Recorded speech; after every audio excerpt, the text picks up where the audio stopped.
Okay, here we go. I guess this is part 2. Wow, this sucks.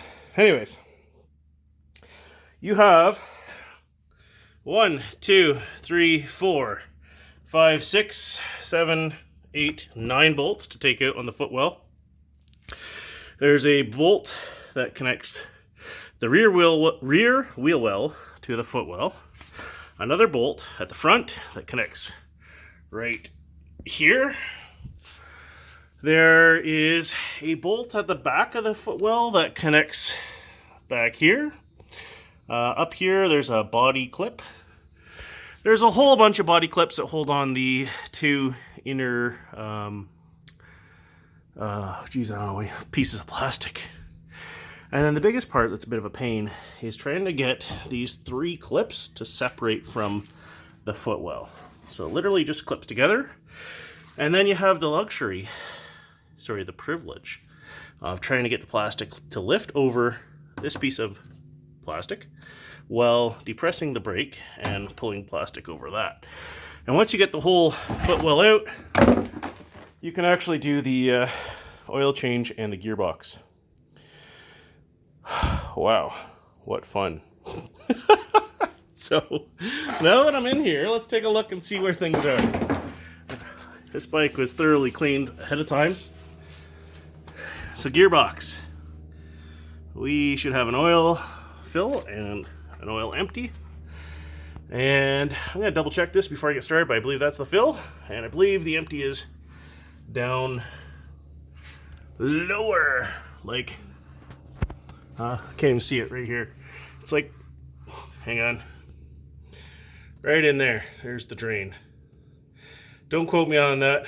I'm just gonna have to double check before I actually do this. I gotta get the owner's manual out. It's in there. Okay, so engine oil. Drain is right here, and obviously you fill through the dipstick, and your engine oil filter is located here. There's a O-ring that goes in as well. With the 570, they recommend doing the gearbox oil the same time as the engine oil. So yeah, I guess that's what I'm doing. What a pain in the butt though. All right, so yeah, the biggest job with this this service right here is taking off all the plastics. I did enlist the help of my daughter to pull up on the red plastic while I shoved a flathead screwdriver in to hold back these tabs that lock the footwell into the front and back fender. At some point you do need to lift the gas cap a little so you can get some lift on this rear fender. You don't need to disconnect this to get enough lift. You can achieve it. And putting it back together is equally as annoying, but not quite as annoying. For everyone that's complaining about the shifter breaking, I believe it's this part with 3 bolts. It's available on Amazon for about 16 bucks, and it comes in aluminum or stainless steel.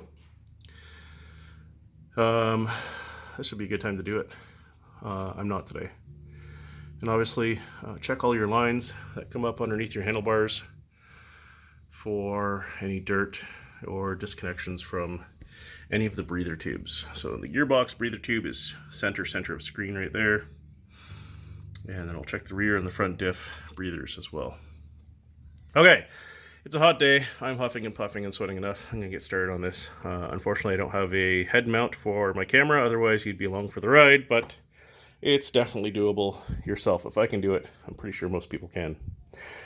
However, I am not an expert. Please don't quote me on that. Maybe you can't. Maybe I can't. We'll find out here shortly. Although I have done it once before. We'll see where we end up.